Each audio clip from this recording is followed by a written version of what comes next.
I've always been interested in the occult. Occult is simply a word meaning hidden, and so much of our powers in this world and the way things work are hidden.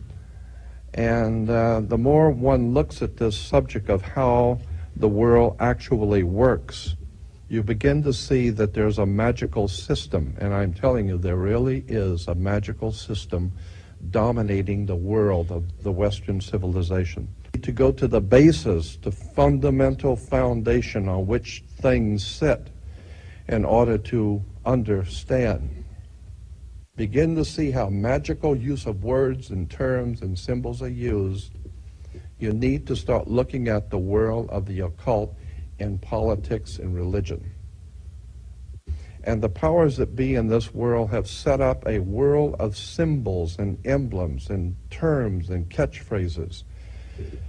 And once you understand how this system works, it's fascinating, because for the first time, the world opens up to you a whole new perspective on how government works, on how banks work, on how institutions and education. It is very well planned, organized, and directed.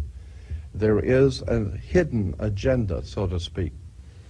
And it's been my desire to uncover this. And once you begin to see the symbols and realize that the symbols for the national coats of arms for countries, the flags, the seals, the presidential seals, the emblems for the logos and emblems on corporations, especially the corporate emblems for motion pictures and television companies like Columbia Broadcasting System. CBS has the eye. The Colombian system goes back to the Colombian faction of the Illuminati back in the early 1700s, not the late 1700s. And I set up a system of merchant banking and had their Phoenician Canaanite symbols and words connected to their societies, their banking societies. We're talking about in the Middle East. And then through the Greece and ultimately through Rome, and then into Britannia, and ultimately into this country comes an ancient Druidic Phoenician Canaanite magical system of finance, government, education, and all of it is right in front of you. But if you don't understand what the words are and what the words mean, you're never going to figure out how this stuff works. And incidentally, where do you find a bank? We go to banks all the time. Where do you find a bank? Banks are on both sides of a river. They're called river banks. What does a river bank do? It directs the flow of the currency. Your money is referred to as the currency. This is why when you go to court, you have the current, electricity, because it's the juice. And if you don't have the juice, you don't have it. So if you don't have the juice, you can't capitalize. And the capital is a Latin word, meaning money. Consequently, Caesar ruled from what was referred to in history books, Caesar ruled from up on the hill. It was called Capitol Hill, Capitoline Hill, with the Senate. You need to understand that Washington, D.C. as a Jesuit Catholic establishment under international maritime admiralty law, and once you begin to see how the system of the ancient Catholic system, the Jesuits, the ancient Roman Empire, the Phoenician Canaanite banking system is all part of a world-dominating system. Again, I'm saying you better do your homework. You need to understand that according to the old Phoenician Canaanite system, which we call today our judicial, educational and judicial system, there is no law in this country or in the Western world, no law, federal, state, county, city, commercial, it makes no difference. There is no law on the books anywhere in this country that applies to you as an individual creature. There is no law. They have no control over you, your flesh and blood self. But somebody has to control this show, and so consequently, the ancient Phoenician Canaanites developed a system by which they would assign to every person a second you. And this is the way it works in America. There is two of you.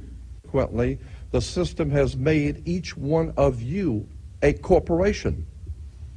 And how now do you distinguish which one, when someone's addressing you, that they're addressing you as the one that your mother gave birth to, or the corporate you?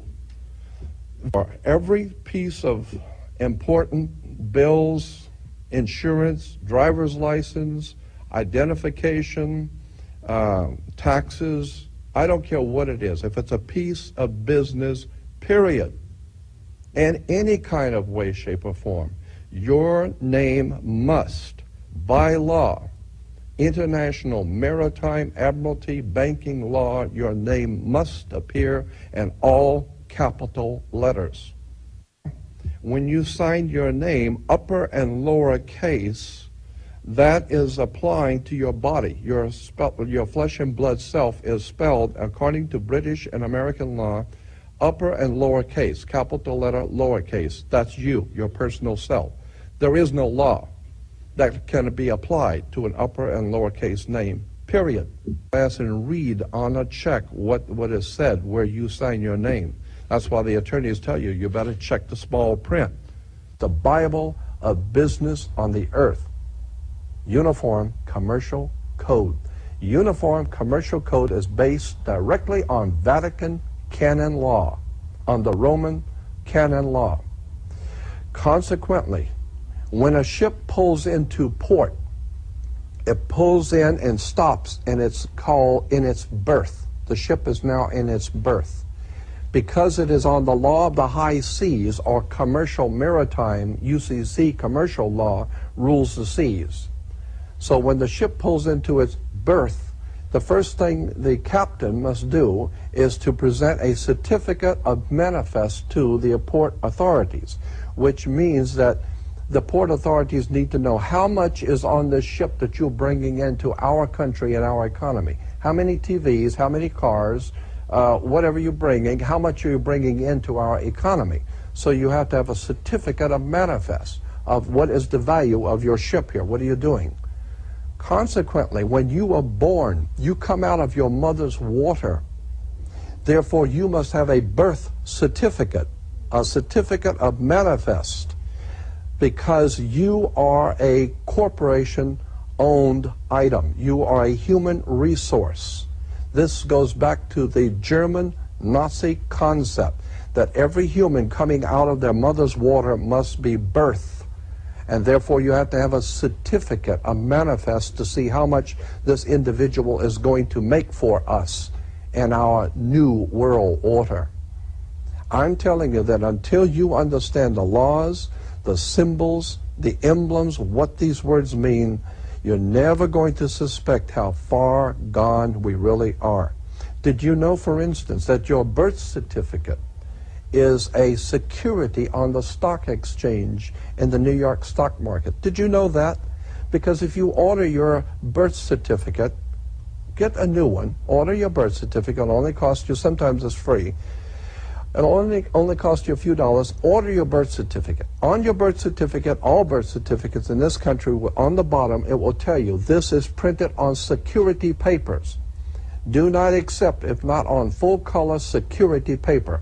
Then on the right-hand corner, you will always have a series of numbers, red numbers, printed on the birth certificate. Those numbers are a security stock exchange number on the World Stock Exchange. You go to any good stock office and ask them, check these numbers in your computer and see how much this stock is worth, the certificate.